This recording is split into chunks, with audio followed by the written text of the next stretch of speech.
everybody, it's the Lawn Gnome, and welcome to your first 2020 episode of the DCAU Update. I'm really excited to be back to discuss DC animation with you guys this year, especially because of the fact that later on we're going to be getting some really great new additions to the DCAU library. But I did this last year for the sake of celebrating the 80th anniversary of Batman, and the year before celebrating the 80th anniversary of Superman. There are still a couple of animated films in this library that I never got around to reviewing, and this year I am going to continue doing so. And before we get into the hero that we're going to be talking about today, and I'm pretty sure you've all guessed, I have to give a shout out to my friend Marissa over at Blatantly Bookish and her husband because they gave me this brand new Green Lantern shirt for the holidays. I had one way back in my early college years, but it just got torn and I had to throw it out. And also, happy to know that I did sort myself and ended up in the Green Lantern Corps, so it's only appropriate that I wear this shirt today. And obviously, along with the fact that I'm really on a massive Green Lantern kick in the world of comic books going into Blackest Night and all those great stories, I'm just really excited to discuss Green Lantern First Flight. It was a landmark film because it was the first time that we ever saw a Green Lantern story in DC animation that revolved around Hal Jordan. We had gotten Green Lantern before in the DC animated universe world, like Kyle Rayner in an episode of Superman the Animated Series, and of course the great Jon Stewart in Justice League and Justice League Unlimited. And we even did get Guy Gardner a little bit further down the line in Green Lantern the Animated Series, but today it's about Hal Jordan. So, in Green Lantern First Flight, it's really about his origin, becoming the first human Green Lantern.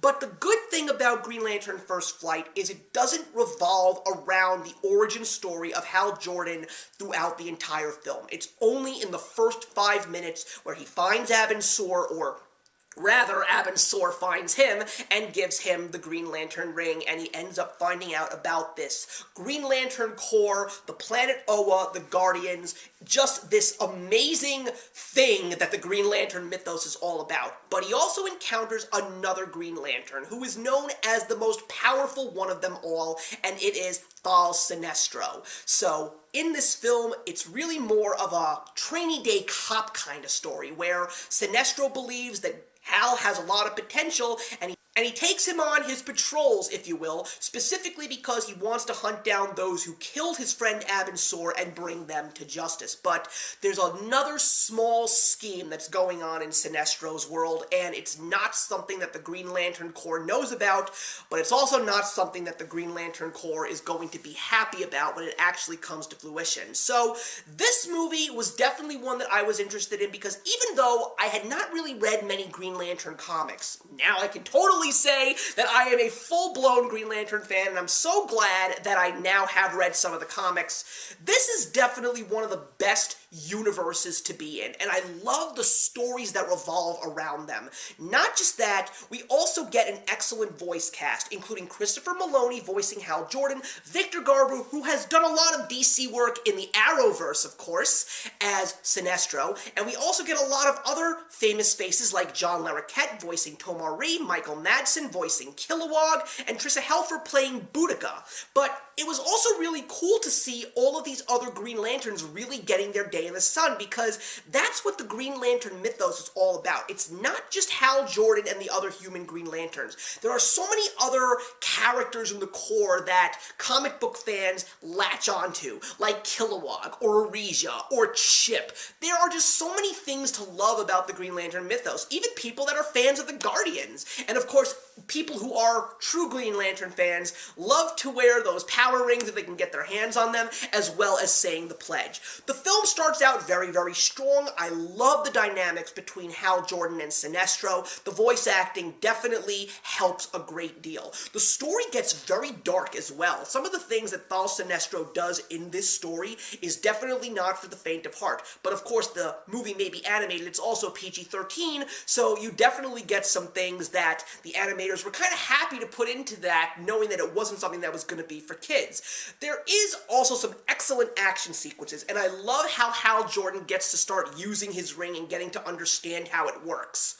But There also is something that has a major fault in this film, and it's the third act. Even though it does have Sinestro's plan unfold, and he really gets brutal when everything comes to fruition in his world, but the story itself, I think, just gets a little too overblown, and based on a story that was very much grounded, even though it takes place in the depths of space, and we're encountering lots of different aliens, it still feels that you would see something like that, like in an episode of CSI or NCRS or any of those other cop shows that are out there, and even some of the films. But then it just gets really, really overblown, really, really intergalactic, fantasy-driven, and it just takes away from the story that really came before it. And the other thing for me personally that I really didn't like was the fact that we never really got a follow-up to this story, because now that I am well versed in the Green Lantern stories, particularly in Blackest Night, and the same thing happened in the Green Lantern animated series, they had only scratched the surface. There is so much rich story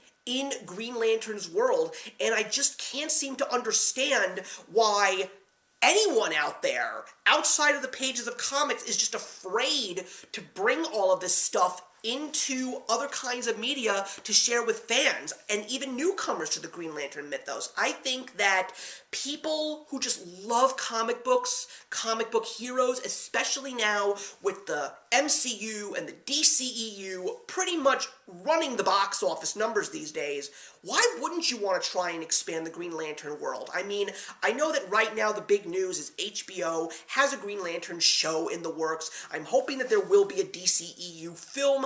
I also have a soft spot for the 2012 Green Lantern film starring Ryan Reynolds, but I just wish that we could get more from Green Lantern, especially in the world of Bruce Timm's animation, because there's just so many great stories, and I know that they exist. But yeah, either way, with a weak third act, the movie is still very enjoyable. It's definitely one of the better films in the library, and it was just great to finally see Hal Jordan finally be animated and get a great story. So that's it, everybody. Those are my thoughts on Green Lantern First Flight. Please put your comments in the box below and let's discuss, and I'll see you in the next episode of DCAU Update. Take care.